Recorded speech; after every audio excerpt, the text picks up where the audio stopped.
Glória a Deus, irmãos, tem plena liberdade de glorificar e exaltar o nome do Senhor. Graças a Deus, eu ouvindo uma sequência de cultos aí. Se eu pudesse, pregava todo dia. Cansa o espírito, cansa a mente, cansa o corpo, mas é gratificante, vale muito a pena. Estou pregando desde o domingo passado, a glória de Deus. Depois daqui, hoje, se der, ainda tem que pregar em outro lugar. Porque, ai de mim se não pregar o Evangelho do Senhor Jesus Cristo. E nós estamos a serviço do Rei Jesus, 24 horas. Romanos 12, irmãos, a palavra de Deus, que Deus colocou no meu coração para repartir com os irmãos. Romanos capítulo 12. Glória a Deus. Diz assim, irmãos, a palavra: suplico-vos, pois, irmãos. Outras traduções diz: rogo-vos, pois, irmãos, pelas misericórdias de Deus, de apresentardes os vossos corpos em sacrifício vivo, santo e agradável a Deus, que é o vosso culto racional. E não sede conformados com este mundo, mas sede transformados pela renovação da vossa mente, para que experimenteis qual seja a boa, agradável e perfeita vontade de Deus. Amém? Vamos ler de novo. Suplico-vos, pois, irmãos, pelas misericórdias de Deus, de apresentardes os vossos corpos em sacrifício vivo, sacrifício santo, sacrifício agradável a Deus, que é o vosso culto verdadeiro, ou o vosso culto racional. E não sede conformados com este mundo, ou este século, mas sede transformados pela renovação da vossa mente, para que experimenteis qual é a boa, agradável e perfeita vontade de Deus. Amém, meus queridos irmãos? Pode se assentar, por gentileza? Quero repartir com os irmãos aqui essa porção da palavra de Deus que o Espírito Santo colocou em meu coração, registrada no capítulo 12 da carta do apóstolo Paulo, escrita aos Romanos, a igreja situada na cidade de Roma. Quando eu olho aqui para o capítulo de número 12, eu vejo aqui o apóstolo Paulo, o pastor Paulo, o missionário Paulo, fazendo um apelo aos irmãos, à igreja que ele havia fundado e estabelecido em uma das suas viagens missionárias na cidade, no país de Roma. O apóstolo Paulo aqui, ele inicia o capítulo 12 com uma súplica. Ele inicia o capítulo 12 com uma petição. Ele inicia o capítulo 12 com uma expressão de apelo, suplicando, rogando e implorando aos irmãos, à igreja de Roma. E o que o apóstolo Paulo está aqui suplicando, rogando, implorando aos irmãos? Ele inicia dizendo: eu suplico-vos, pois, irmãos, eu rogo-vos, pois, irmãos, eu peço-vos, meus irmãos. E o que ele roga? E ele vai dizer, e ele inclui sobre o rogar, sobre a petição dele, ele faz questão de enfatizar e dizer: eu estou lhes rogando, eu estou lhes suplicando, eu estou lhes implorando. E ele faz questão de dizer: através das misericórdias de Deus, ou seja, pelas misericórdias de Deus, eu vos imploro, eu vos suplico, eu vos rogo, pelas misericórdias de Deus. Quando ele enfatiza pelas misericórdias de Deus, ele está aqui, meus irmãos, declarando e denotando a importância da sua petição. Ele está aqui denotando e ele está expressando a importância deste rogar, desta súplica, desta petição. Eu rogo-vos, pois, irmãos, pelas misericórdias de Deus, pela misericórdia que Deus tem tido de nossa vida. Ele tem sido misericordioso para comigo, ele tem sido misericordioso para convosco, e é em nome deste Deus, é através deste Deus misericordioso que tem usado de misericórdia para conosco. Lamentações 3:22 diz que as misericórdias Senhor, são a causa de não sermos consumidos, porque as misericórdias do Senhor, elas não têm fim, elas são infinitas, e as misericórdias do Senhor, elas se renovam a cada manhã. Glória! Se nós não fomos consumidos e estamos de pé aqui hoje, sobre a face da terra, com vida, respirando oxigênio, é porque o Deus Criador, o Deus incriado, aquele que deu origem a todas as coisas, através da sua misericórdia, Ele tem nos mantido de pé. Sabe por que a avalanche do coronavírus não te levou? Sabe por que a avalanche do coronavírus não te arrastou? Não te colocou debaixo da terra? Porque as misericórdias de Deus têm sido estendidas a cada dia sobre a minha e sobre a tua vida. Portanto, temos motivos de sobra para glorificarmos ao Deus misericordioso. Meu Deus, aleluia, Jesus. Não estamos de pé porque somos autossuficientes. Não estamos de pé porque somos bons. O próprio salmista no Salmo 23 encerra dizendo: bondade e misericórdia me seguirão todos os dias da minha vida, e habitarei na casa do Senhor enquanto eu existir. Se nós estamos aqui de pé, é porque a bondade e a misericórdia de Deus tem nos acompanhado. E Paulo está dizendo: eu rogo a vocês, eu suplico a vocês, eu imploro a vocês, através das misericórdias de Deus. Vocês têm motivo de sobra para atender essa petição, porque essa petição é dirigida, essa petição, essa súplica, este rogar, vem através do Deus misericordioso. Ele está me inspirando a rogar a vocês, Ele está me impulsionando a suplicar a vocês. Essa noite, meus irmãos, eu estou aqui na inspiração do Espírito Santo, e como sempre, Ele não fala o que nós queremos. Deus não está aqui para massagear o meu ego, muito pelo contrário, a mão poderosa de Deus vai arrancar o meu eu, Glória! e vai demonstrar para mim e para ti que nós não temos que viver para nós mesmos. Diz Paulo: já não vivo eu, mas Cristo vive em mim, e este viver que agora vivo pela fé no Filho de Deus, que morreu e se entregou por mim. Aleluia, Jesus. Você não é mais dono do seu nariz, Deus é dono do seu nariz. É. Isso significa não viver mais para si mesmo, mas viver para Cristo significa renunciar à própria vontade, significa renunciar ao próprio eu e se submeter por completo à vontade soberana de Deus. Sinceramente, se você diz que você é dono do seu próprio nariz, que você manda em você mesmo, que você não deve satisfação a ninguém, você não está vivendo para Cristo.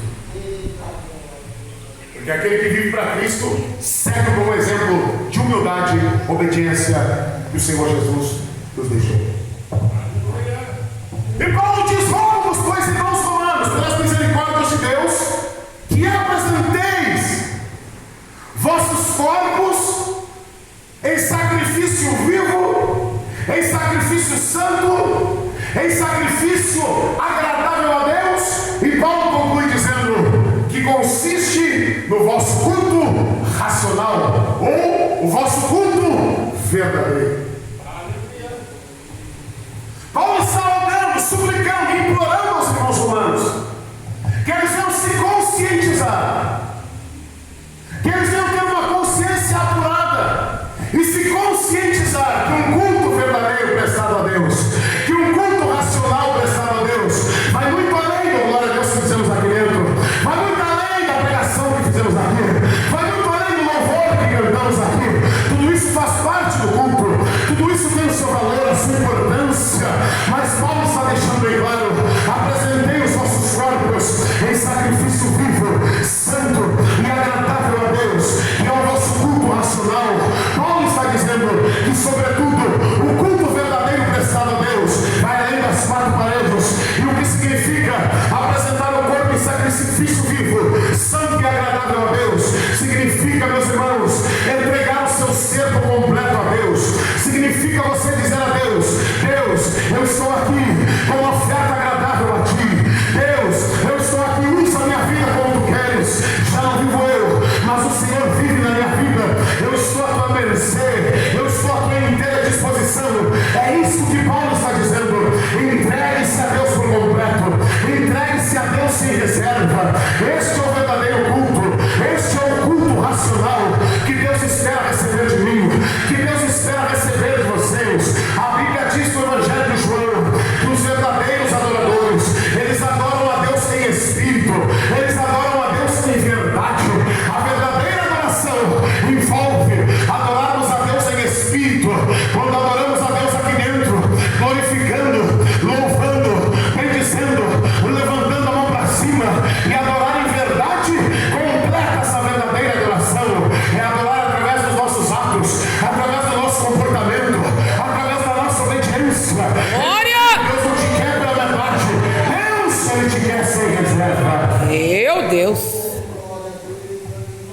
Aleluia, Jesus. É o que Paulo está dizendo aos romanos. Te desperta para isso. Te antena. É isso que Deus espera. É isso que Deus está requerendo. É isso que Deus está pedindo. Que apresentei os vossos corpos em sacrifício santo, vivo e agradável a Deus. É entregar o seu ser a Deus por completo. É você entregar-se a Deus sem reserva. É você dizer: Deus, eu estou aqui para te servir. Usa a minha vida como tu queres. Como diz Isaías: eis-me aqui, Senhor, envia-me a mim. Eu estou à tua inteira disposição.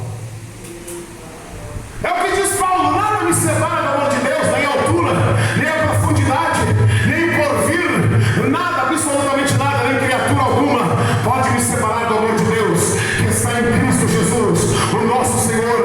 Olha quanto naufrágio o apóstolo sofreu por amor a Cristo.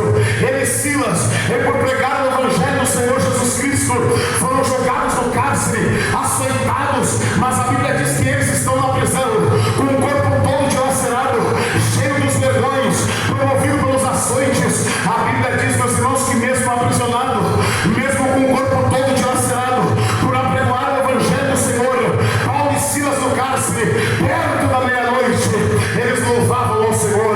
Eles não começaram a louvar à meia-noite, eles estavam louvando antes da meia-noite, cheio de vontade, porque eles tinham se entregado a Deus de corpo, de alma, de espírito. Paulo chega a dizer: eu não tenho a minha vida por preciosa.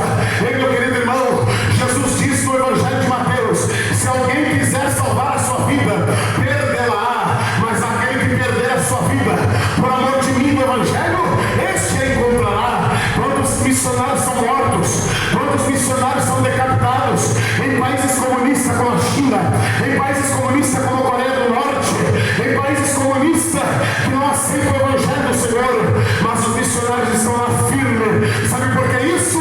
Eles não tiveram a sua vida por preciosa. Eles entenderam que o culto verdadeiro, o culto racional, vai além das quatro paredes. O culto racional envolve a entrega do nosso ser por completo a Deus. É, Jesus. Glória a Deus. Aquele que verdadeiramente entrega o corpo em sacrifício vivo, santo e agradável a Deus, está disposto a morrer por amor do Senhor. Foi o que Paulo disse: eu posso todas as coisas naquele que me fortalece. Esse posso todas as coisas não é no sentido de fazer tudo.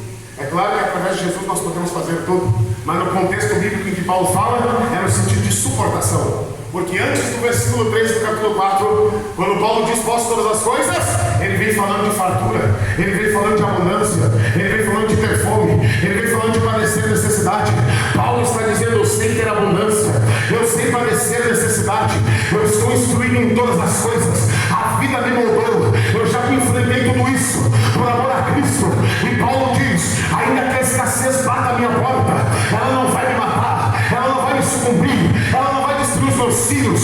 Ainda que o problema bata a minha porta, eu posso vencer a escassez, eu posso superar o problema, porque a minha vida eu entreguei a Cristo, aquele que me fortalece, aquele que me cuida, aquele que é o meu provedor, aquele que me sustenta, aquele que me mantém. Meus irmãos, nós somos privilegiados em poder estarmos aqui dentro hoje, na casa do Senhor, no melhor lugar que é no mundo. Sabe por quê? Quantas pessoas gostariam de estar aqui e não podem estar?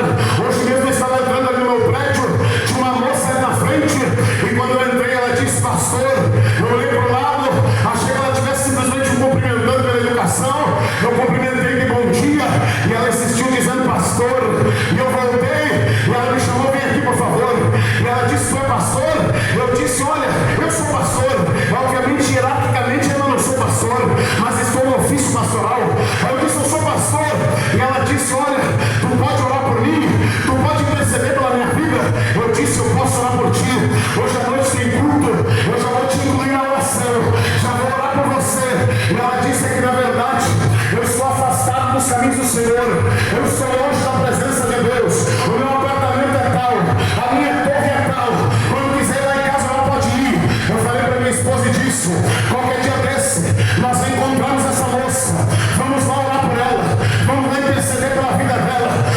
está clamando, as almas estão desesperadamente gritando por socorro. E esse é o papel da igreja: levar vida àquele que está morto, levar paz àquele que não tem paz. E meu querido, por isso você precisa se acordar, por isso você precisa se despertar, por isso você precisa levar a obra de Deus a sério. Há quem brinque com essa obra aqui, há quem brinque com esse trabalho aqui, há quem deboche desse trabalho aqui. Mas eu vou te dizer uma coisa: essa obra não é do meu pai, essa obra aqui é de Deus, essa obra aqui é do Senhor Jesus. Eu estou aqui e vou dormir bem tranquilo, mas Deus falou comigo: deixa que eu tomo conta dos rebeldes, deixa que eu tomo conta daqueles que estão brincando na minha seara. Meu Jesus. Tirar muito foto. Tirar muito foto. Você acha que Deus está olhando para cá? Você acha que os olhos do Senhor não estão voltados para cá? Você pode não dar nada por mim, não tem problema nenhum. Eu não sou o Salvador, eu não morri na cruz por você. E eu estou aqui, neste lugar, porque o meu Salvador deu de novo para cá. Poderia estar em casa, com a minha família, viajando, fazendo a obra, ganhando oferta por aí, pregando aqui, pregando ali, como vinha fazendo 21 anos na itinerância. Mas nós estamos aqui. E o porquê nós estamos aqui? Porque nós entendemos e compreendemos que quem nos chamou não foi nosso amado querido pastor Confrits. Quem nos chamou foi Deus. Quem nos chamou foi o Senhor. Quem nos chamou foi o dono dessa obra. Quem nos chamou foi o dono dessa seara. Quem nos chamou foi aquele que morreu na cruz. Quem nos chamou foi aquele que nos substituiu lá na cruz. Quem nos chamou foi aquele que nos resgatou da lama pela sua graça. Quem nos chamou é aquele que nos dá saúde, é aquele que nos dá vida, é aquele que nos dá paz.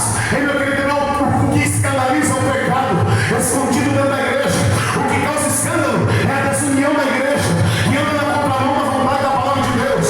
O que escandaliza é um irmão querer matar o outro, é um querer puxar o tapete do outro. Agora o poder de Deus, a manifestação do Espírito, só escandaliza o carnal, mas o espiritual se alegra, o espiritual recebe, o espiritual alegra.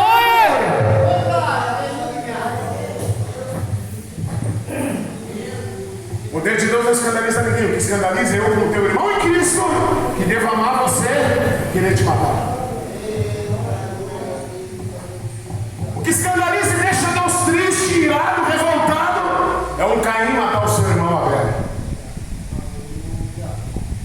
É os irmãos de José tramar e conspirar sua morte e lançá-lo dentro de uma cisterna. Isso escandaliza a obra de Deus. Mas você vir aqui glorificar o Senhor, exaltar o nome daquele. Glória a Deus. Bendizer o nome daquele que te dá vida, que te dá paz, que te guarda, que guarda os teus filhos, que te sustenta, que te provê o alimento.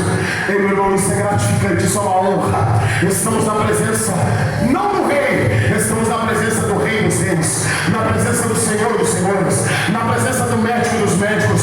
E eu declaro hoje no poder da palavra de Deus, que a mão poderosa do Senhor está repreendendo enfermidades aqui essa noite. Enfermidade de origem espiritual, enfermidade de origem física, enfermidade de origem psíquica. A mão poderosa de Jesus está arrancando agora. Se tu entrou aqui doente, eu declaro o poder da palavra. Eu prego o evangelho há 21 anos. Eu já vi Deus curar cego pregando a Bíblia. Eu já vi Deus repreender o espírito do suicídio pregando a Bíblia. E eu declaro que hoje o Deus da Bíblia, o Deus da palavra, está curando vidas aqui, está abrindo portas que estão fechadas. Enquanto tu adora Deus aqui, Ele cuida da tua família. Enquanto tu glorifica Deus aqui, Ele alcança o teu filho que está perdido. Enquanto tu bendiz o nome do Senhor aqui, Ele já está provendo um pão sobre a tua mesa. E se você acredita, levanta a mão por gentileza. Eu creio, Jesus. Glória a Deus. Eu creio, Jesus. Chegou um momento da mensagem que eu disse. Tem pessoal que critica o pregador, o irmão Evandro vem aqui e diz: levanta a mão da glória a Deus. Levanta a mão e bendiga o nome do Senhor. Tem pessoal que diz: para que mandar a igreja glorificar? Não é verdade, Moisés? Se eu não mandar a igreja glorificar, vou mandar a igreja fazer o quê? É, Jesus. Vou mandar os irmãos fazer fofoca? Vou mandar os irmãos odiar uns aos outros? Que crente sou eu se eu fizer isso? A minha missão é incentivar você a glorificar Deus. Aleluia, Jesus. A minha missão é incentivar e glorificar Deus junto com você. Glória a Deus. Junto contigo. Então, se é por isso, vários salmistas estão errados.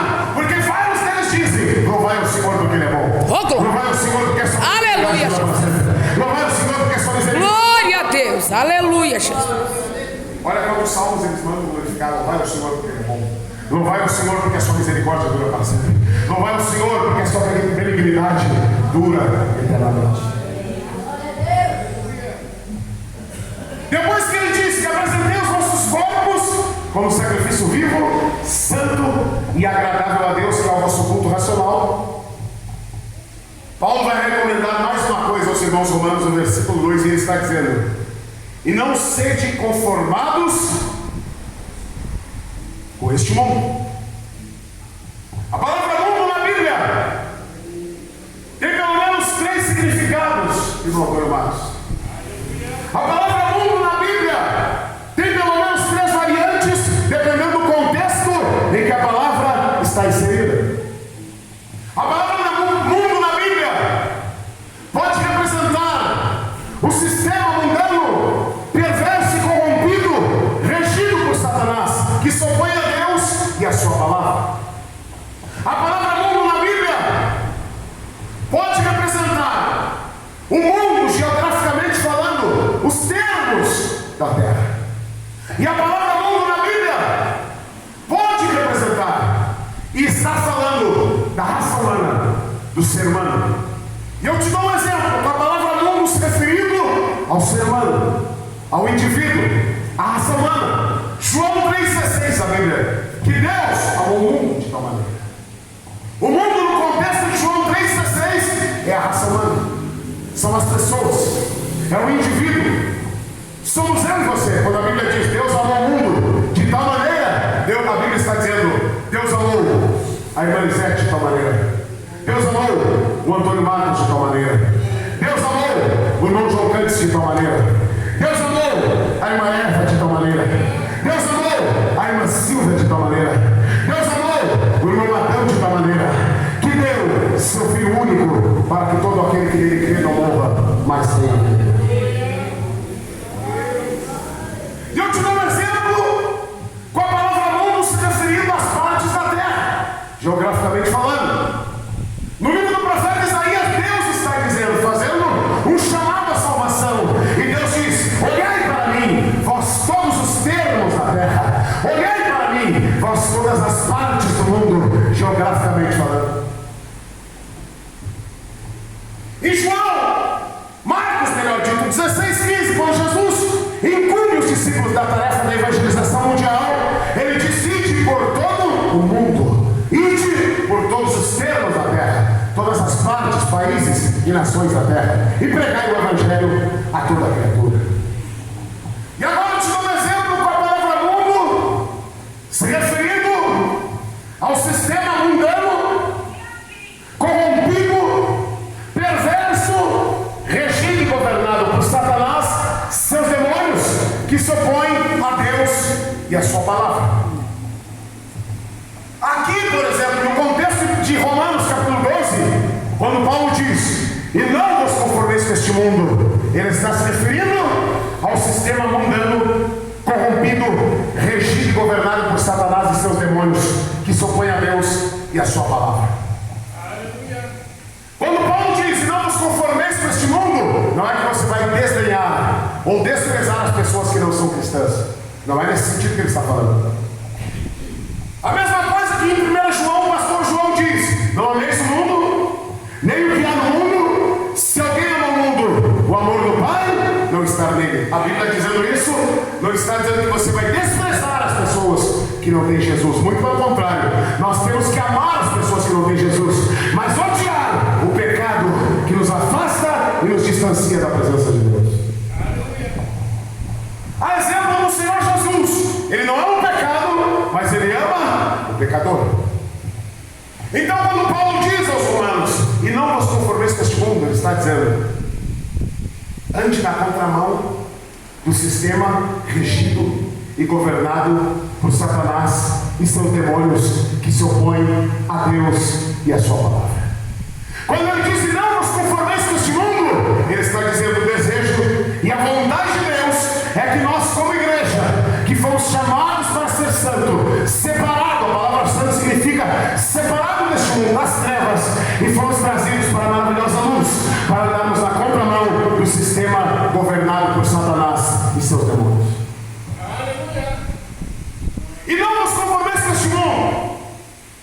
significa amar.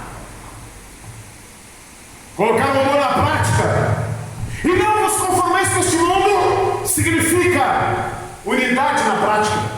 É andar na contramão deste mundo, é não beber, é não fumar, é não se drogar, é não se prostituir, é não fornicar, é não adulterar, é não fofocar. Isso significa não andar conformado com este mundo, porque quem está de trás de todas essas coisas que eu mencionei é o diabo, é Satanás, são os demônios. Ele quer que uns olhem para matar o outro, para tirar a vida do outro. É Satanás, é os demônios, é o diabo, porque Deus não nos mandou tirar a vida de ninguém. Deus nos mandou amar o próximo como nós mesmos. Glória a Deus. Verdade, Jesus. Quer que incute na mente do cidadão, vai lá e mata ele. Vai lá dar um tiro neles, mata ele. Vai lá e destrói a família dele. É o diabo que está por detrás de tudo isso. Que diz ao jovem, vai lá, o único jeito de você ter paz na sua vida é você gastar todo o seu dinheiro nas drogas, naquilo que não é pão. É você se drogar até ter uma convulsão. É você se drogar até ter uma overdose. Quem é que incentiva e impulsiona o homem a fazer isso? É o diabo.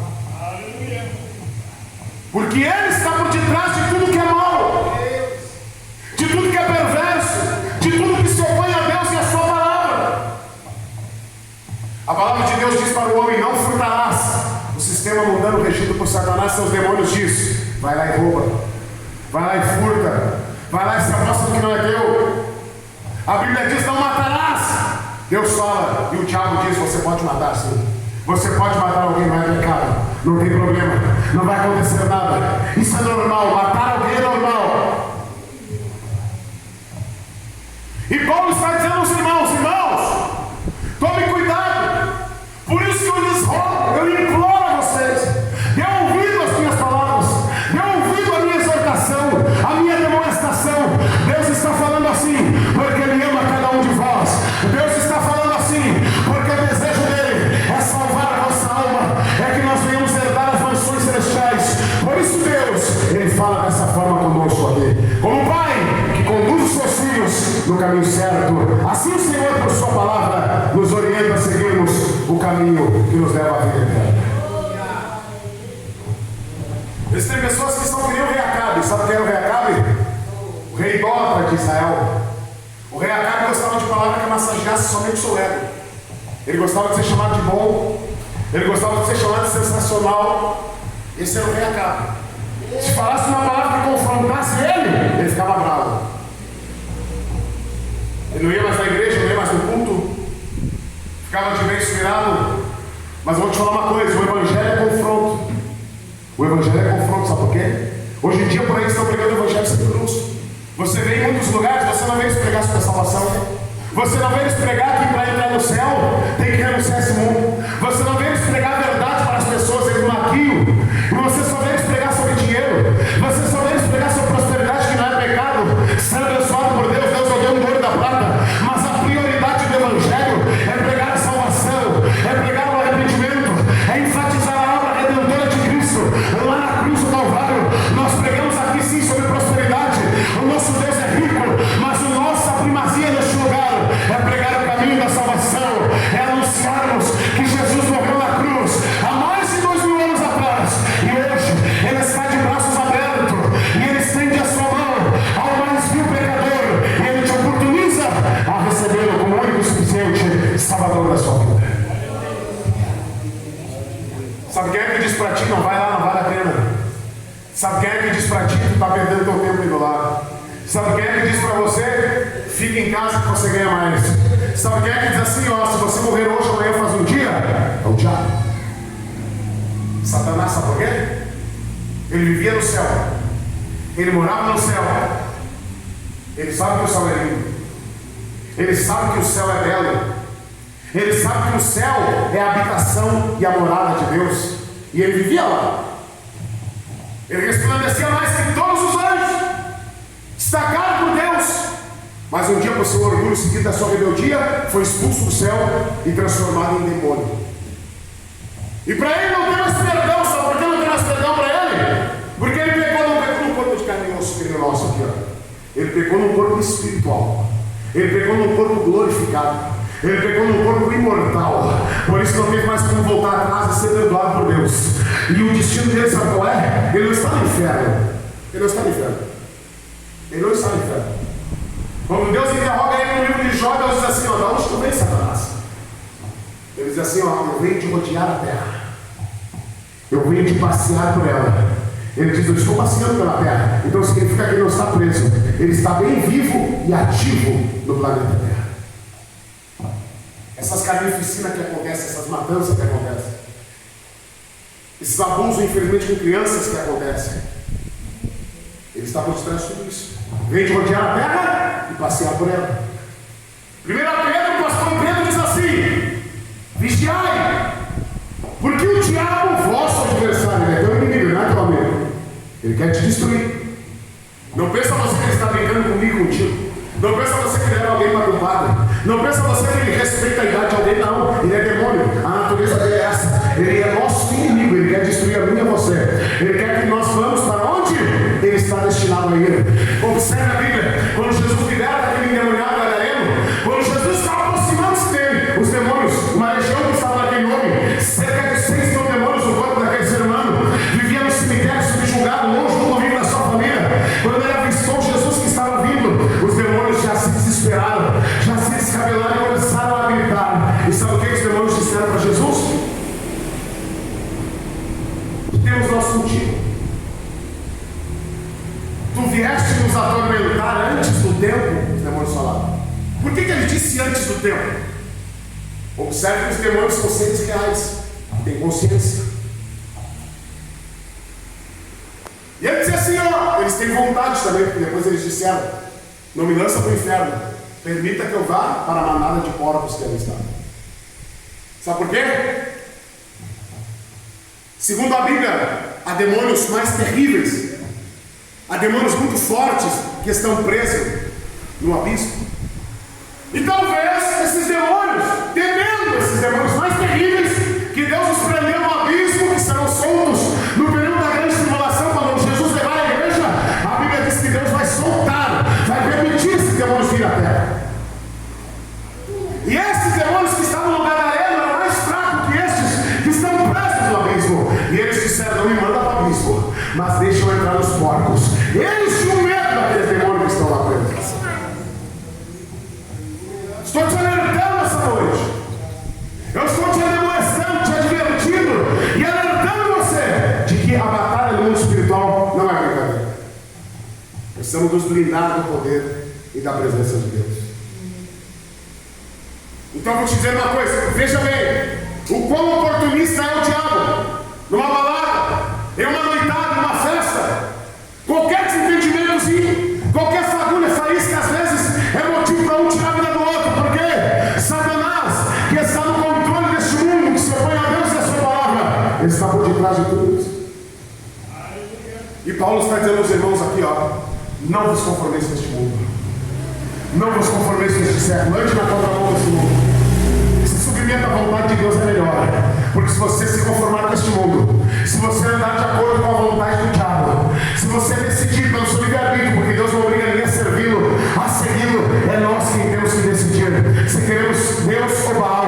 Se queremos Baal ou Deus, não devemos cochear em dois pensamentos, ficarmos em cima do muro. Jesus disse à igreja de Laodiceia: quem dera fosse frio ou quem dera fosse quente, mas porque és morno, vomitar-te da minha boca. Sabe por quê? Deus gosta de decisão, que o homem seja decisivo, é sim ou não. Não é feio admitir a fraqueza, admitir que está mal, é bonito, é o caminho da honra, é o caminho da vitória. Chegar diante de Jesus e dizer: eu estou fraco, eu não consigo, eu preciso da tua mão, eu preciso da tua ajuda. Isso não é vergonhoso, esse é o caminho certo para se tornar um grande e poderoso vencedor. Aí Paulo diz: sabe qual é o meio? Sabe qual é a maneira? Só tem uma maneira, só tem um meio, só tem uma forma para eu e você não andarmos em conformidade com este mundo, sistema regido por Satanás e seus demônios.